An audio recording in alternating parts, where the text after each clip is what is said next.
All right, so I've talked a lot about how Canada is not a free country anymore, and again, we're at the point where I don't even know why that's a question. Like, I seriously don't even know why that's a question. Um, so I seen this story yesterday of it, Ezra Levant basically made it go viral, and it's of these Calgary police officers threatening this young guy here that's out skating. It appears to be alone. Again, I'm not sure about that, but regardless, it's not like they were in some massive group, and I think there's two really important aspects here that need to be talked about. The first one being, um, like I say, we're not a free country anymore, and I always talk about public schools and how well we're taught about how we live in this great free country and we have all these rights and we're so awesome, right? But we don't we really don't because this is the thing when it comes to rights and freedoms, either you have them and they're absolute or you don't. And this is the reason why there's so many people nowadays that are just completely idiotic, that when it comes to rights and freedoms, either they are universal or they're not. You either have universal rights, meaning the government can't just arbitrarily take them away, right? Or say, yeah, you can have free speech here, but not free speech here. Like, that's not how rights work. Either you have them or you don't, right? That's not how things work. So, again, anybody who's justifying any of these blatant violations of people's freedoms during this whole, situation, they don't believe in the concept of freedoms, or at the very least to the degree that we have them, right? So this is the thing that bothers me so much, is that so many people don't believe in the concept of basic freedoms. They don't believe in the concept of basic freedoms. And there is no asterisk. There is no asterisk saying, oh, if a virus with a death rate that's a little, comparable to the flu and slightly more infectious comes along, then you can get rid of every. No, that's not how it works. Again, I, it makes me so mad that I have to go over this a million times. But again, either you have rights or you don't. There is no asterisk, there is no ifs, ands, or buts. That's how rights work. And when it comes to philosophy, when it comes to morals, when it comes to ethics, unless your moral, ethical, philosophical system is universal, then it doesn't make any sense, because it has to be universal to make sense. You can't have, thou shalt not steal unless it's from a rich guy, right? That's basically what we have. But again, that's not always. It's thou shalt not murder unless they're, a different race, right? That's not how it works. Either it's thou shalt not murder, no questions asked, or it's thou shalt murder, right? That's how. I don't understand why we even have to go over that. You think that would be basic common sense. Like, you would think that would be basic common sense, but it isn't. Now, I think there's a lot of aspects to this. I think the big one is, like I've been talking about recently. I don't think the majority of people support the lockdowns. I don't, because in talking to people, that's what I find. But what I do find is that of that majority of people, most of them are reluctantly going along with it. Now, why is that? I think it's for many reasons. Number one, I think people think that, oh, it's just temporary, it'll go away, which I think is completely false. That's not going to happen. And I think the other one is people are afraid of this kind of stuff happening. They're afraid of being fined. They're afraid of the mainstream media going after them. They're afraid of their crazy, lefty, family member doxing them, or reporting them, or their crazy neighbor. So I think that's why most people are going along with this. But it's like I brought up too, that people need to start speaking up, because this stuff isn't going to end until more people start speaking up. Now, there is a good amount of people doing it, but there needs to be more people. There needs to be more people. And I think the other aspect that I wanted to bring up when it comes to this too is that someone needs to be held accountable for this stuff going on. Like, it's very funny. It's very funny that you had, massive protests over the summer about police use of force, right? Police got to be better trained, or at the very least, let's just defund them, right? But the biggest one was police need to be trained better. They got to be trained better. They got to be taught de-escalation techniques. Okay, well, where are all those people on this stuff?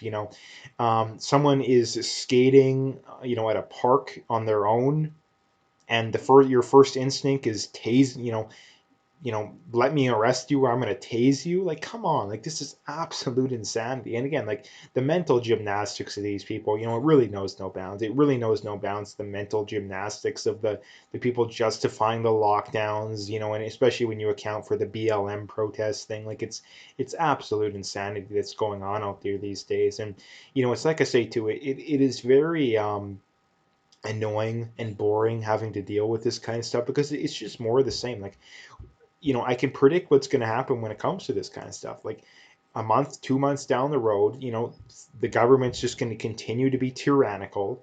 The virus is going to continue to be not that much of a threat. The hospitals aren't going to be overwhelmed.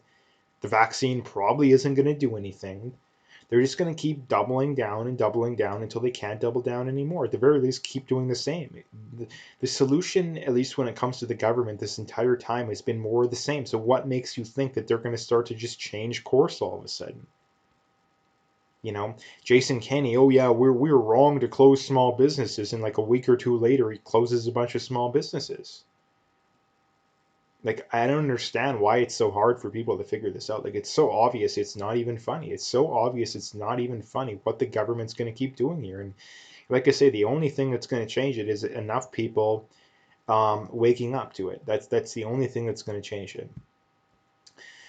So the next thing I wanted to bring up here is from Yahoo News, and it's titled that Mexico's president calls virus lockdowns dictatorship. And again, this is just parody levels of stuff going on out there these days, and that we have the president of a third world country that is, I think anyone would acknowledge, rather corrupt.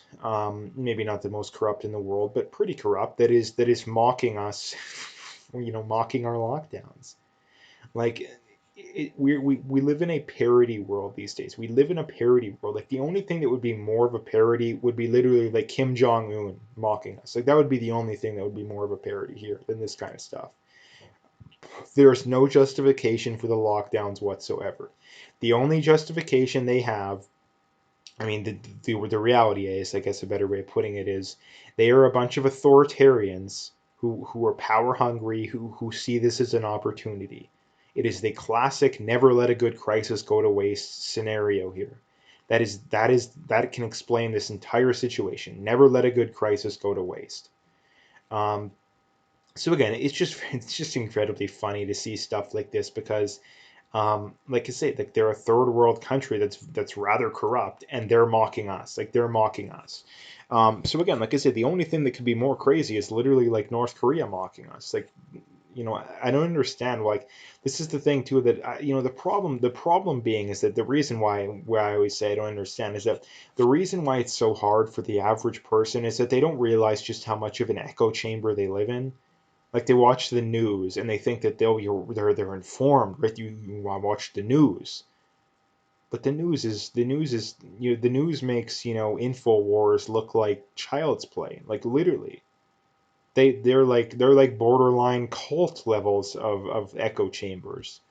Do you think they're talking about stuff like this? Do you think, speaking of the news, do you think they're talking about stuff like this?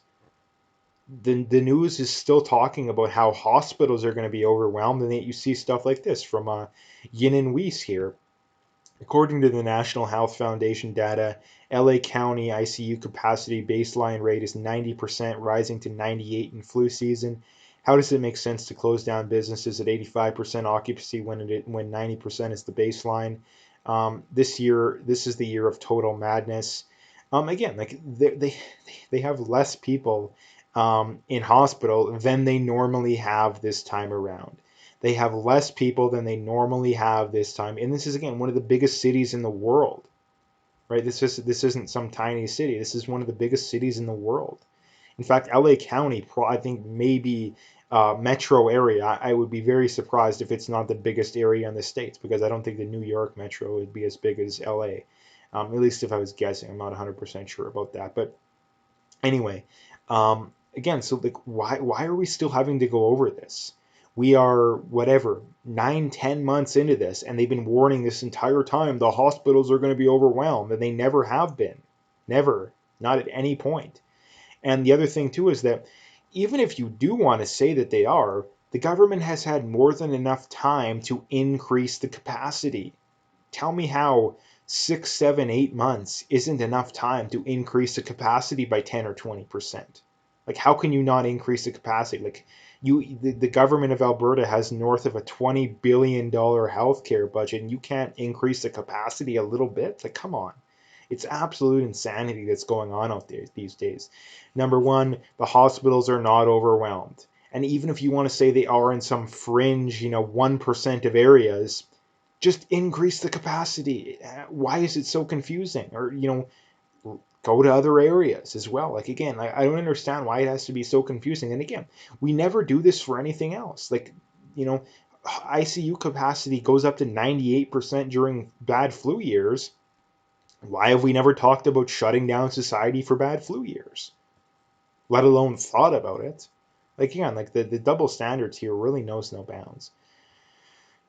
And the last story I wanted to talk about is a little different, but anyway, it's from the New York Post. UK mom cleared after having sex with boy 14, reportedly plans to make OnlyFans. Now, the thing I wanted to point out here is the basic, glaring sexism of the whole situation, in that the age of consent in the UK is 16, so it is definitely below. Um, but anyway, just imagine when this kind of stuff happens the other way around. Not only does this woman face no negative ramifications whatsoever, not only do they face no negative ramifications whatsoever, but they just get to walk free. But if a man does it, if a man does this kind of stuff, they have to register as a sex offender, and not only that, they'll probably go to jail, right? Like, if a teacher, a male teacher, does stuff with a female student, and they're underage, he has to register as a sex offender. But if a woman does it, not only do they not get fired, probably nothing happens. Like, probably not, they make it suspended. That's probably what would happen. So again, like, I just wanted to point this out because this is an example of real sexism that goes on in society that nobody cares about. Like, this is actual genuine sexism, and yet nobody cares about it. We're worried about the fake gender pay gap, but yet we're not worried about stuff like this. Like, come on, this is why I don't take all this garbage sexism stuff seriously. So, um, anyway, I just wanted to point that out. So again, if you liked the video, make sure you hit that like and subscribe if you haven't already. Make sure you check out those links below. Follow me on those other platforms. If you want to donate, you can do that as well. But at the very least, just hit that like and subscribe if you haven't already, and stay tuned for more.